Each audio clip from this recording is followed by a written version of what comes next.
What is up and what is going on, everybody? Welcome back and welcome into Seattle Mariners post-game recap slash Mariners chit chat, whatever you want to call this. I hope you all had a great weekend and are ready for postseason baseball. The playoffs start tomorrow. The Mariners will gear up. They will play Saturday.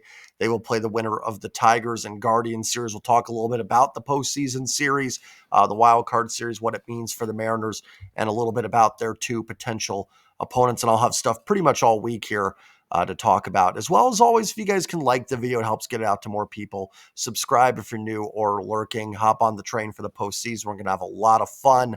And don't forget to leave your comments and thoughts on the team, maybe this past weekend, whatever you want to leave your comments about with the Mariners, maybe your playoff predictions, put them in the comments down below. I did fill out a playoff bracket for the channel members. So if you want to think about becoming a channel member and stuff, we'll hang out. There's also going to be a contest for the ALDS for channel members as well. So it'll be pretty nice if you want a shot to win that. Listen, obviously disappointed the Mariners got swept by the Dodgers. I didn't want them to get swept in the final series, hoping they'd find a way to win one.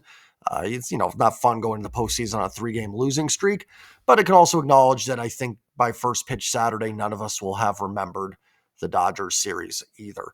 A couple frustrating things from yesterday's game. Obviously, on a sentimental point, would have loved to seen Cal get a couple home runs. Didn't happen. Does get the last regular season hit of the year for the Mariners on a base hit single.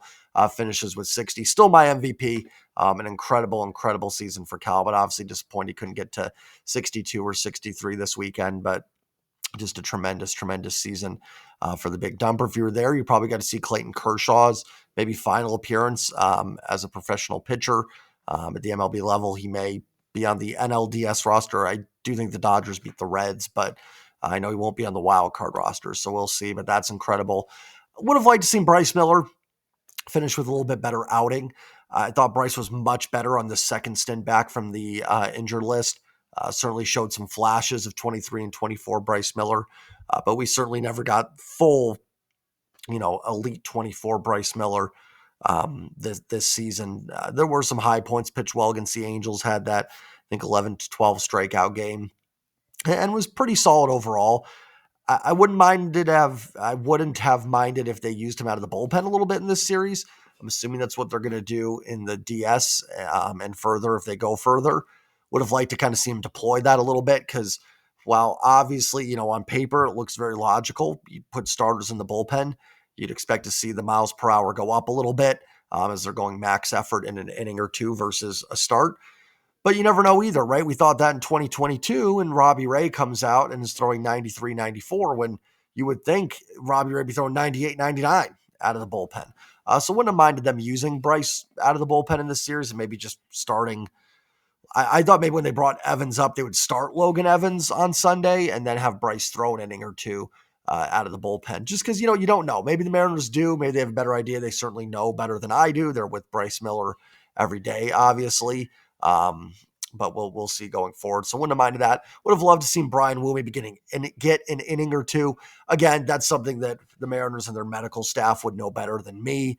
What's best. It just would have been kind of nice to see him maybe get an inning in before the ALDS, where it looks like he'll probably lined up to go game 3. We'll get into all that once they actually, announce the roster and the pitching rotation before the series. My guess is Castillo or Gilbert game 1, and then the other one game 2, and then Wu or Kirby game. We'll see. I don't want to get into all that until we know. It's all speculation, to be honest. So playoffs start tomorrow. Pretty cool. We get to sit back, relax, and enjoy it. I'd also say this, too, about that series with the Dodgers. I really wouldn't stress about it too much. Again, would I have liked them to win at least a game there? Yeah, I mean, just, for aesthetics, right? But at the end of the day, it really doesn't matter all that much. Again, I will reiterate that Logan Evans is not going to be pitching in the 8th inning of a playoff game. Miles Mastroboni was brought back yesterday and played first base. He could make the postseason roster. It wouldn't shock me, but he's not going to be your starting first baseman. So, there's a lot of things that you can kind of throw away a little bit with that series. And I think for us, this is new territory. Yes, we made the playoffs in 22, but it was still kind of fighting for seeding down the stretch. But even there, you had Luis Torrens pitch a game in the 10th inning. Remember, they got to finish up with a very poor Tigers team in 22. This Dodgers team, despite not playing all their guys the whole series, is not a poor baseball team. Obviously, there's a very good chance they could be holding up another World Series trophy this season. So you really have to go back to 2001. And most of us, maybe some of you that are a little bit older remember it. I was in high school, I remember, but I don't remember each individual moment and game. So, it's really, I think, just an uncharted territory for us to have 3 games that didn't matter and not matter in the sense of, hey, but we're playing baseball next week. We've had plenty of games over the years that didn't matter, but that was because the season was winding up. This one was much, much different for the Mariners. So, I think maybe, like the Phillies lost to the Twins. I don't know if they lost yesterday or not, but do you even no one's paying attention to that because, the Phillies are good. So I would say just flush it away and don't worry about the game. You can be disappointed. I think we all wanted them to win a game or two, but I don't think it's going to matter come first pitch on Saturday. They got swept to the Dodgers. If they lose in the ALDS, I'm not going to be going, oh my gosh, but they lost that series to the Dodgers. That's why. No, it's going to be because they got outplayed in the AL division series. All right. Wild card starts tomorrow. Really fun matchups. Maybe I'm biased because my team is in great position, sitting in the 2 seed in the American League. But I think these are some of the best wild card matchups we've had. I mean, last year you had like Astros and Tigers. You had Royals and Orioles. I don't know. It just didn't do it for me. This year, I think all 4 are fantastic matchups in the National League. Cubs and Padres, great matchup. There's 2 matchups in the wild card round where it's like kind of a shame that one of these teams is going to be out before the DS even starts, and that's Cubs, Padres on the National League side and Yankees, Red Sox on the American League side. I won't get into predictions. Like I said, I've got that video up for channel members, but that'll be a really fun series there at Wrigley Field. 2 teams that are capable of making a World Series run in the Padres and the Cubs. Then you got the Reds and the Dodgers. On paper, probably will have been a mismatch, but Hunter Green going game 1 for the Reds. If they can steal one there, Tito Francona knows how to win in the postseason. You never know. Dodgers defending champs, maybe a little, hangover from last year. Sometimes it's tough to keep that mindset winning it back to back. Then we get to the American League, Red Sox and Yankees, which thank goodness Mariners have the 2 seed. They won't have to play the winner of that series. It could be famous last words, but I think we all prefer to play the Tigers Guardians winner. Crochet goes tomorrow again. It's going to make it tough for the Yankees, but if they can get game 1, they're in fantastic shape there as well. Then whoever wins that series will get a chance to kind of take their revenge on the Blue Jays who end up winning the American League East yesterday. Obviously, the series that matters for the Mariners is the Tigers and the Guardians.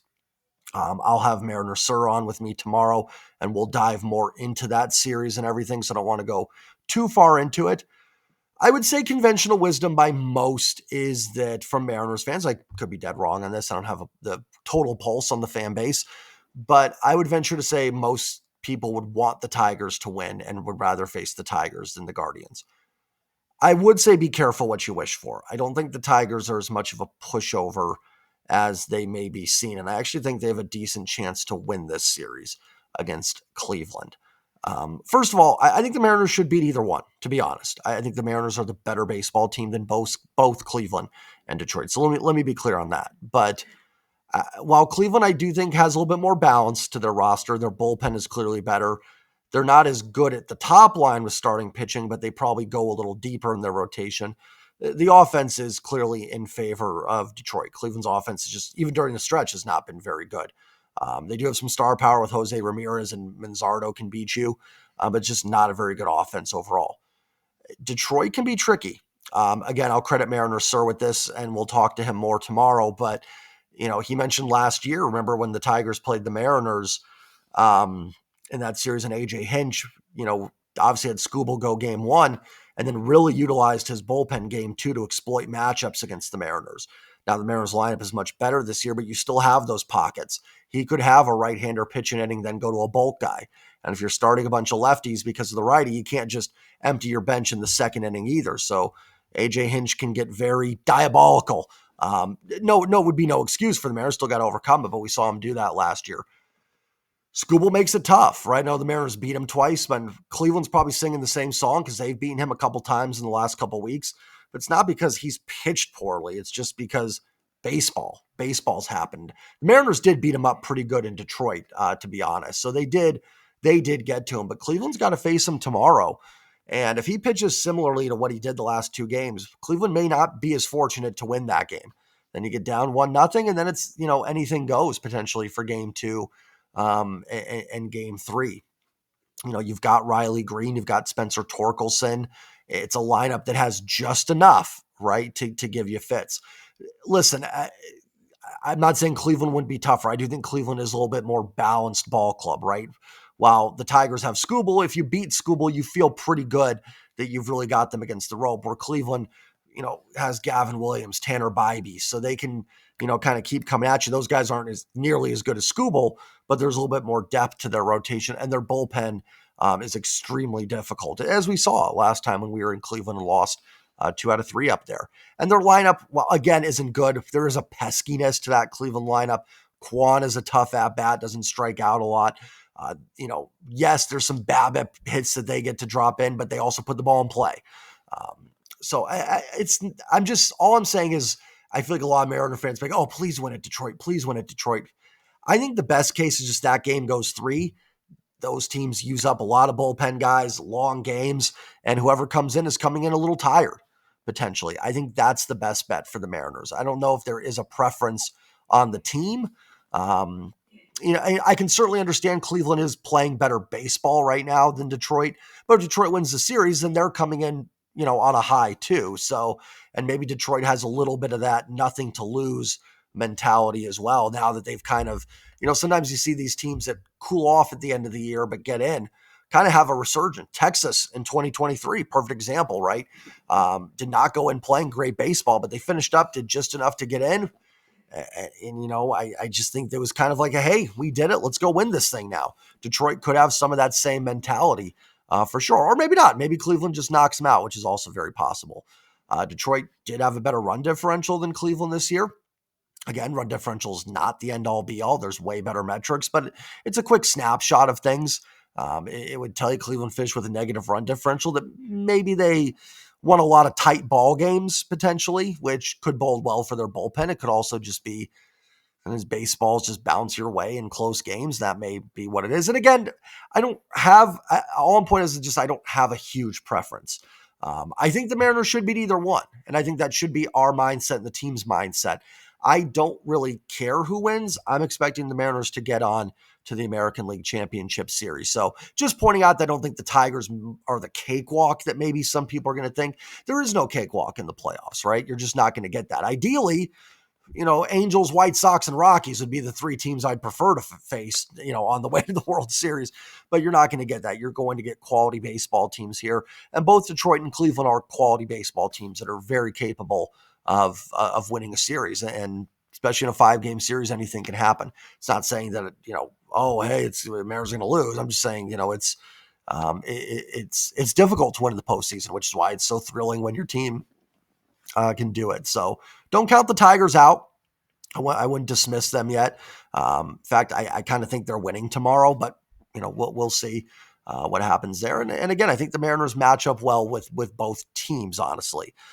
I think the Mariners pitching can neutralize the Cleveland offense, and I think their starters are just, the Mariners can get enough off of them to get it done there. And Mariners were 4-2 against both teams this year.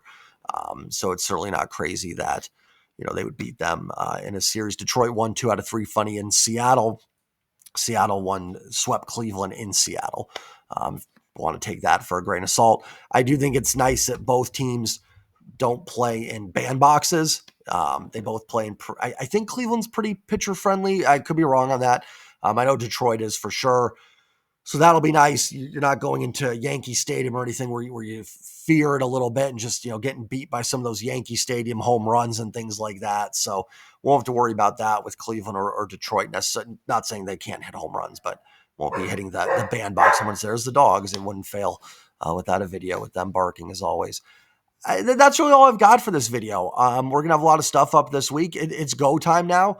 I implore you guys and gals to just enjoy this week. Watch the wild card series and enjoy the fact that the Mariners have won their wild card series. Enjoy some postseason baseball. Don't rush it. Don't rush this week. I'm kind of saying I just want Mariners baseball to be here, but this is kind of the what's the word I'm looking for? The fruits of the labor, of what they've done, right? This is one of the perks of this accomplishment is we get to sit back and enjoy this.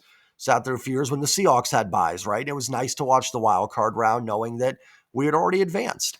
And you hope these teams kind of beat each other up a little bit, and then they come in a little tired and face a really, really darn good Seattle Mariners team. So enjoy the baseball this week. Should be a lot of fun. I really think this is 4 fantastic series. Even Reds Dodgers with Hunter Green going, I think is interesting. That's probably on paper the most lopsided, I would assume. But I could see them going any way. I could see Boston beating New York, even though they're probably the underdogs. Cleveland, Detroit, I think is closer than people think. Padres, Cubs is really a dead even series. So we'll see what ends up happening there. And like I said, we'll have some videos up tomorrow. Wednesday we may know the Mariners' opponent, so we'll talk about that a little bit, and then we will get ready for postseason baseball, the ALDS. I don't think we don't have times yet for the series. Once that comes up, maybe I'll do a short. We'll talk about that. That it's going to be affected the Seahawks game too. So we'll see where that moves. The Seahawks game too. We're talking about the Mariners here, but always curious about that stuff. Always kind of interesting. So let me know in the comments if you're going to the ALDS. I am so jealous of anybody that's going to be there. I know I talk about it all the time. Maybe not all the time. If you're new, you probably haven't heard me say it, but I remember turning on TBS game 3 against the Astros in 22. I don't remember who the announcer was, but he was like, this feels like a college football atmosphere in Seattle. And he wasn't talking college football like, UTEP versus New Mexico State, right? He's talking SEC college football, where 100,000 people are packing the stands on a Saturday afternoon. That's what he's referring to. And that is the vibe I got. I mean, T-Mobile is going to be absolutely on fire on Saturday. I mean, it is going to be so electric. If you're going, let me know. Go there, be loud, be proud. Just enjoy. I would say to soak it in, right? Once the game starts, that's hard. But just before, just the atmosphere being there, this is what we've wanted. This is what we have wanted. Now, there's more. We want more. We want more piece of the pie. But, I used to dream about, man, game 1 in Seattle, what would the crowd be like? I mean, for 20 years thinking about it. Got a little taste of it in 22, but even then, by the time we got a home playoff game, we were already down 2-0 in a series and only got the one home game. So while it was amazing, didn't even really get to soak that in. This is different, right? This is the series starting in our house. So it's just going to be so much fun. I cannot wait. So not much purpose to this video. Just wanted to kind of discuss a little bit of yesterday's game, which, throw it away. A little bit of the fun playoffs we got coming up this week. And that's all I've got. Like, comment, subscribe. And as always, go Mariners. Peace.